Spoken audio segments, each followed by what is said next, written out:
Hey. Okay, now I can Haha. see me, but I can't see. So, There you are. there you are. There you are. Jeez I see Louise, ya. man. I don't know why it's not working. Yeah. I love it. I don't remember why the hell we met.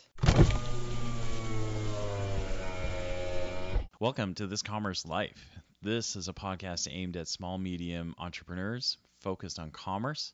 I'm Phil, your host, and Kenny, your co-host, will join us as well. And we're going to talk to you about the world of retail and commerce and how things are changing in the world. Interesting week. The neatest one is Whole Foods just is talking about having a co-op program and listing fees. And Not surprising. Not surprising. Yeah, I mean, I've been vocal about it. I'm disappointed, right? Because I thought they'd be kind of new at it. They'd be, they're Amazon now. They'd be a new retailer, but Amazon collects co-op. they're talking about co-op fees, and I just, I actually had to explain that to somebody in the office, right? Because they don't call it listing fees. What do they call it in the U.S.? They call it something different. They call it.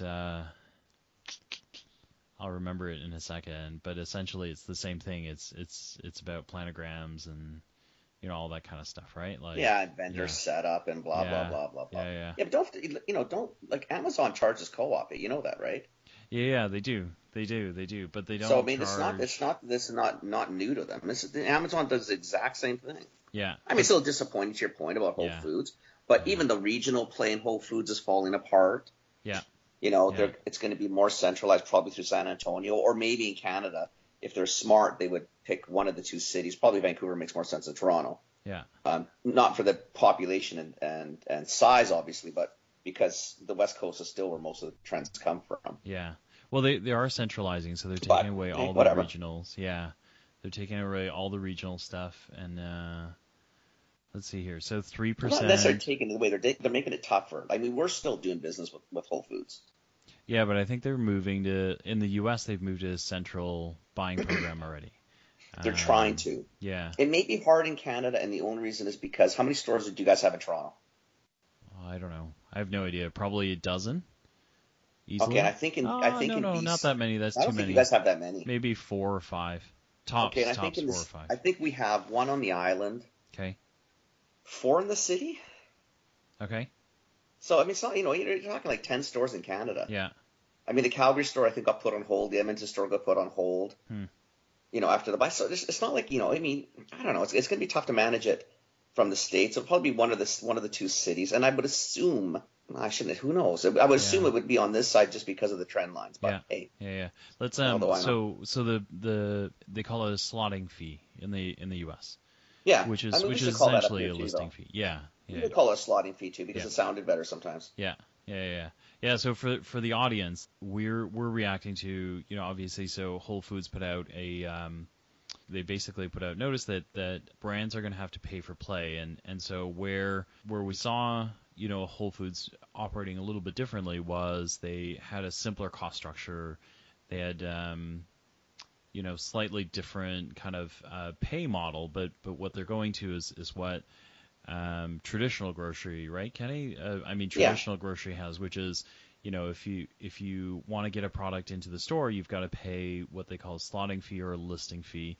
This covers, planogram costs and the manpower required to list the product and get you kind of into the cycle of ordering. And then beyond that, you have to jump into their co-op programs. Co-op is really cooperation, or kind of getting into their flyers and kind of their advertising rotations. And then you're going to have to start paying for things like pretty much all of it, like demo fees, in-house brokers. Yeah, all of that you're going to have to pay for play.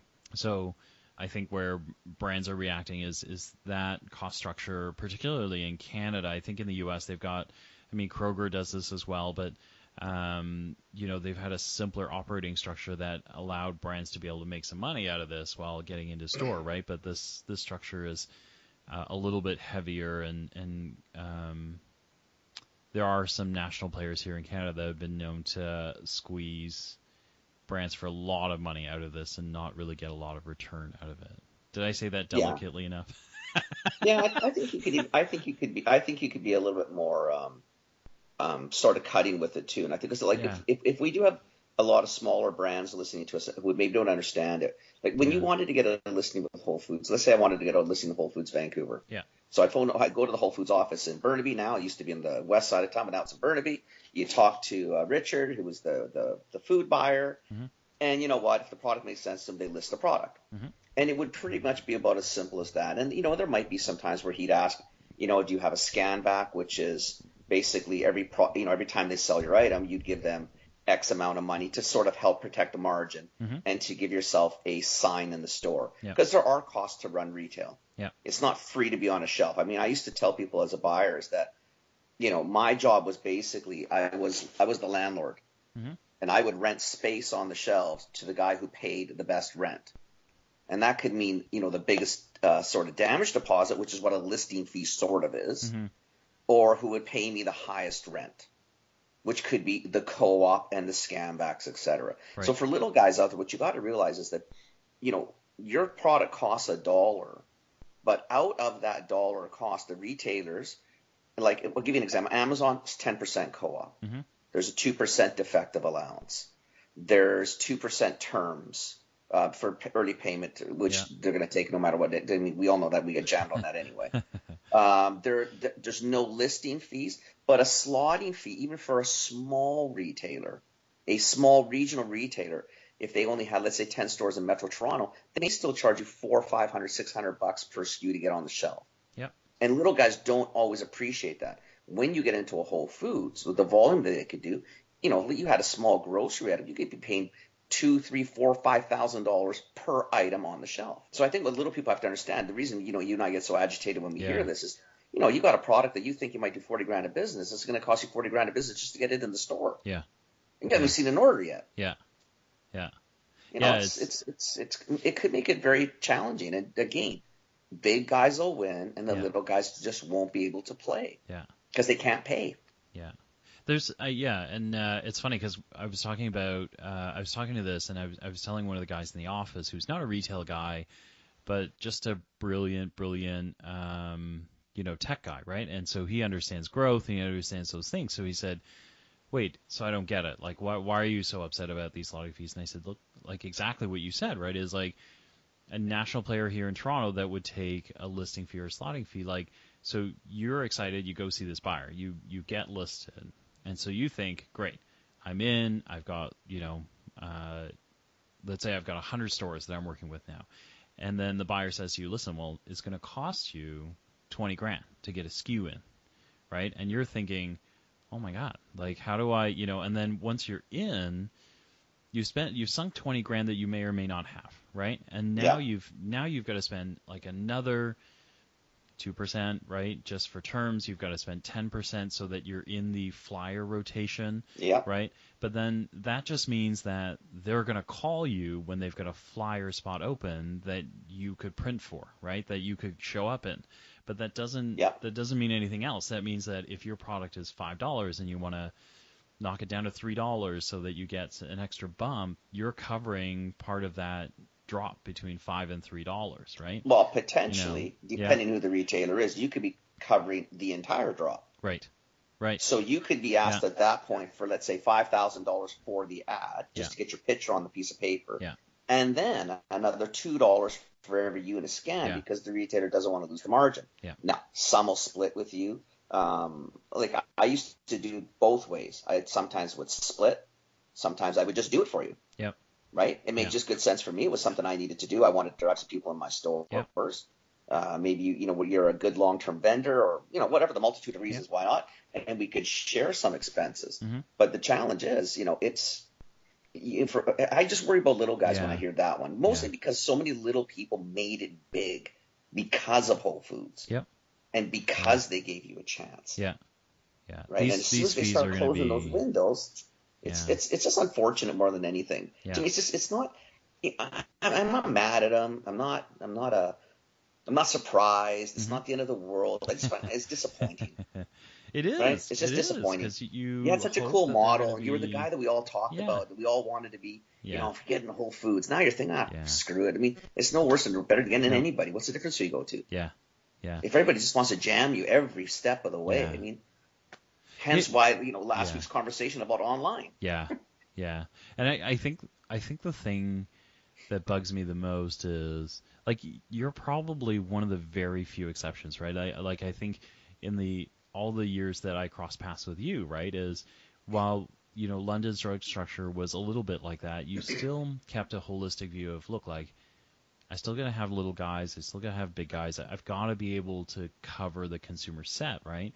And I think where some of the cynicism comes in for us too is you really look at like the majority of retailers that employ this sort of structure, they don't, it really comes down to kind of that Fortune 500, Fortune 100 companies that can really afford to pay to play. And then all of a sudden, the stores look the same, right? Which is really what, all of this retail apocalypse has been about is like getting away from all of the same things, right? And so then the commitment to like small, the commitment to boutique, the commitment to craft all goes away because you're chasing a profit dollar that you've got to annualize, right? Like the first year you might have latitude, the second year when you've got to kind of accelerate your volume on top of last year. For sure. Forget the little guys, right? They're never going to be able to make the money that you need or the scale you need. So guess where you're going, right? You're tapping big guys, right? And then you're back with everybody else now. But that's what we always said. I mean, and that's what, and I'll tell you right now that I'm on the other side of the desk, more obviously, is I find it really frustrating. Yeah. If you're, and this is again for the little guys listening, you're going to having to get stuck dealing with a large distributor, which means now you're just one product in a multitude. Yeah. Because they can pay to play, but you're no longer of any interest. Yeah. You can't get to buyers right now. I mean, it's almost impossible to get meetings, and nobody wants to do anything unless you're the top 100, Fortune 500, Fortune 100 companies, like you said. Yeah. And the thing is, like, I remember when I was buying, if you don't support local, and if you don't support the people who are in your stores, what the hell are you doing this for? You're supporting, a multinational based out of, Cincinnati or Toronto or London. Who gives a shit? They're not shopping in your stores. They don't give a rat's ass about you. No. They couldn't care less. No. And then you got some little guy in town who's got a really cool product. Yeah. And you could help them, and you could actually have a nice little partnership together. Company's going to make money. They're going to make money. Customers are happy. People talk. Great story. Yeah. Nobody wants to play it anymore because it's too much work. Yeah. Or you're chasing that, like you said, the first year you get, $1 million in co-op. Well, next year they want $1 million too. Yeah.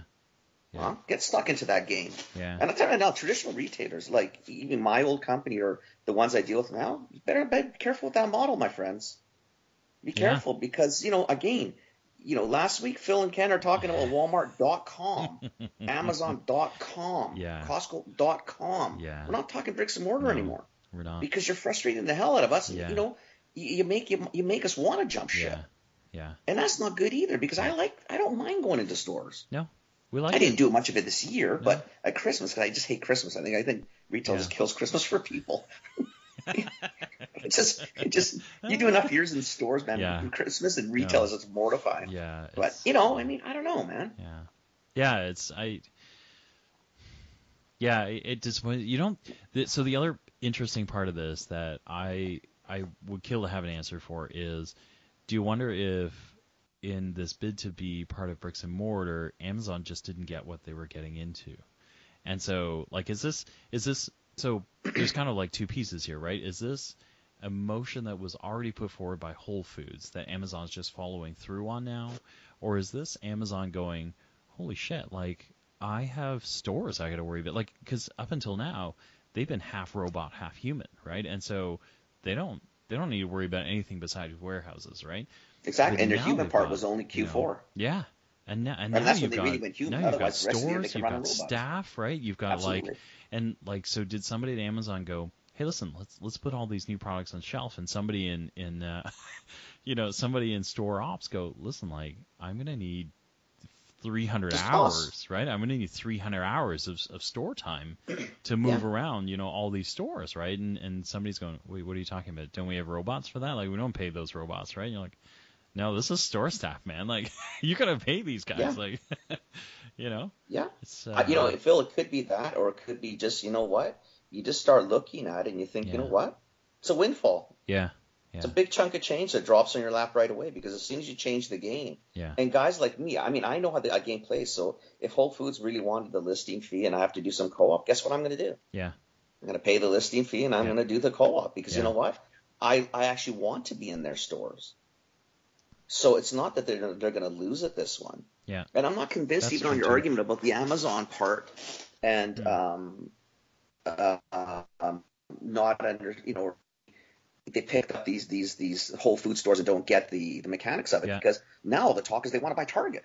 yeah, yeah. That's true. So, you know what I mean? That's So at true. the end of the day, if they didn't get it on buying Whole Foods, what the hell's the talk about Yeah, Target for? And I totally get that play. yeah, I mean, yeah, I yeah, honestly think that they bought Target. I mean, yeah, again, it's sort of it's almost a reaction to worrying yeah, about Walmart, I think. yeah, yeah, Do you know what I mean? I yeah, think, as much as yeah, we're worried about Amazon yeah, and we're trying to jump into Walmart's boat, I think Amazon's worried yeah, about Walmart yeah. I think so too. I think so too. and it's going to buy Target. I mean, Yeah, crazy shit going on that's this year. crazy. That's crazy, man. Yeah. So that we're tracking that this week, and that's It's been funny. I think, yeah. Go ahead. yeah, no, I was Go going to say, ahead. I think one of we picked up a follower this week, and I know you sent me a comment, and it was because I actually had coffee with him Oh, that day in the coffee yeah. bar. He's a friend, right? Okay. Nice guy, Yeah. super nice guy. But we were talking because he goes, what do you do? And I said, I'm, farting around with this podcast with my buddy Phil. And he Yeah. goes, oh my God, Yeah. so I thought it was cool. He's Yeah. thinking of maybe doing one for his business. So Oh, he's cool. listening in on it. Very And, cool. same type of thing that Yeah. he's, a small time broker, Yeah. really nice guy, brilliant guy, very friendly, got Yeah. all the things. Same challenges though, Hmm. is that those relationship plays, which is what Whole Foods used to be, Yeah. from what you're describing is now they're going to be going very structured. Yeah. Makes it a lot more challenging to do business. Yeah. Yeah. I don't know, man. I don't know where this game's gonna go. Yeah. It's gonna. It's a. Like it's just it's such a complicated play, right? Like there's you you'd like this whole Walmart Amazon dynamic and like breaking away. It's just man. I don't know, like I'm almost speechless because I am looking at it and I'm so excited. Like, I'm freaking out over this stuff, but at the same time, I am really excited because I think the market has never been more wide open either. Technology, For sure. allows you to do so many things. Like it's just going to be really cool. But this one's just like, it's a head scratcher, right? You kind of look at it and go, God, what are they thinking? Like they had it good, but you're right. If I'm looking at a P&L, right? If I'm a buyer and I'm looking at P&L and I work for Whole Foods, I'm thinking I'm leaving money on the table, right? Like everybody else, like Oh, Kroger tons. and Myers and everybody else around me is soaking up all this money. Loblaws is taking in like boatloads of money, and I'm doing the right thing, but I'm not. My P&Ls don't look like their P&Ls, right? Like I don't No, have the same profit numbers they do.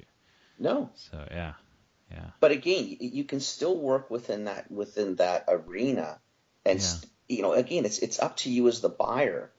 If you just get trapped into the like the co-op cocaine train yeah, is what we used to call it because yeah, that's what it'd be like. You just yeah, get this vicious cycle and you can't get off this train. yeah, And then all you want to do is you keep snorting more cocaine or co-op to hmm get like a cocaine yeah, rush. You're just yeah, bouncing and you can't get yeah, enough.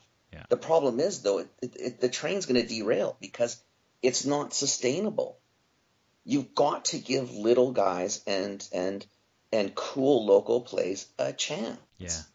yeah, You have to. yeah, Otherwise, you're right. It's just going to be a store of Kellogg's, Procter and Gamble, yeah, Johnson and Johnson. It's yeah. going to be the same It's shit the same in crap that we every got now. store. Yeah, it's So what who everybody cares doesn't then? want. Yeah, Well, and then I may as well just shop online. yeah, yeah, yeah, I mean, if you're not going to give me anything different, then what the hell am I? Why would I go into your store? I yeah. can do it all. Why bother?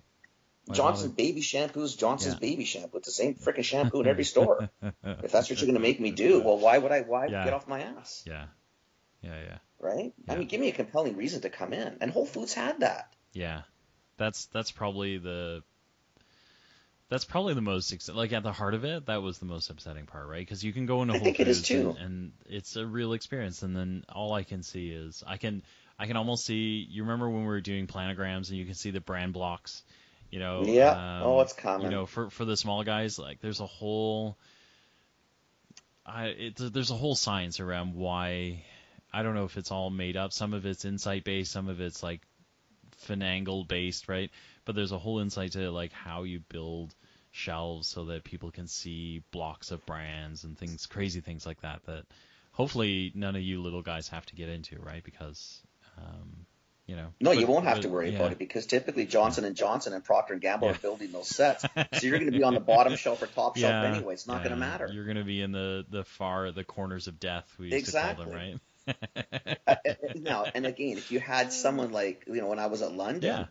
I put all my cool shit at eye level where Yeah. Johnson and Johnson and Procter wanted to be. Yeah. But I used to, too bad for them. Yeah. You could put Procter and Gamble in receiving, and someone's still going to find Tide. Yeah. It doesn't matter. No, it doesn't matter. Why do you have to have it Yeah. mid-shelf when there's no money in it? Yeah. And their arguments were always, because we drive the traffic. Bullshit, you drive the traffic into the store. Yeah. I don't want them buying your stuff anyway. I want them buying the cool stuff from that guy down the street. Yeah. Who's got 2 kids and he's trying to do something cool.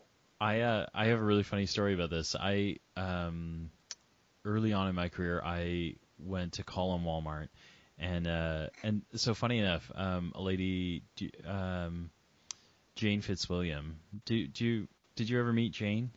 I don't know Jane. Yeah. So Jane was my buyer. Jane was with you guys, right? Yeah, but she was a fem care buyer at Walmart when I called on her. So I had met her. I was her category captain. And so I was calling on her, and we were building planograms. So, for the little guys, Jane was a buyer at Walmart. She bought a category. I was her category development manager. So I went in and helped her build these shelves. And I had brought the planogram lady with me. And so for anyone who's worked in the industry, you're going to die laughing. But this lady is your classic planogram lady. She's crusty. She smokes. She was always about 60 years old, right? I don't think she's aged a day past 60. She's still 60, right? And started 60, ended 60. Yeah, right. And she knew products inside out. She was the untrustworthy. I don't take anybody's measurements. I measure my own products. I put them on the shelf. And I remember us doing these planograms and us putting in a new product in the kind of heart of the section because we were excited. It wasn't one of the big guys. It was like a local product. It was really cool. We thought it was going to do well. And then she kind of looked at us and went, listen, yeah, I guess that's cool. But could you cut down how many facings it had so I can put in another one of my private label products? And so I remember thinking, that sucks, right? I guess, you're the buyer. If that's what you want, I'll do that. And then my planogram lady turns to her and says, you greedy bitch. We need to have more of this product and less. And I thought, oh my God, I just got this job to get fired. Man, you're already going to be out of work. We called the buyer a greedy bitch. But Jane, to her credit, was such a great sport. She started dying laughing, and I was just like, I'm so confused. I don't know if I'm getting fired. I don't know if she's going to take me outside and just get me run over by a car. That's what? Hilarious. Oh my God, I would have freaked out. Right? I would have freaked out. Yeah. But that's exactly what's going to happen here, right? Is you're going to get, you're going to get these buyers that'll go, I could choose a little product. It'd be cool. But I put one of these big guys in, and I'm going to make 30 more points. So guess what I'm doing, I'm telling you right now, buddy, you can be as optimistic as you want. It's dead. All right. That's the end of this Commerce Life. We'll be back soon with the next episode. Thank you for joining us. We hope you enjoyed it. Give us feedback. Tell us what you think. Subscribe, like us, join us, share us, tell your friends about us. And we hope to see you next time with more commerce news.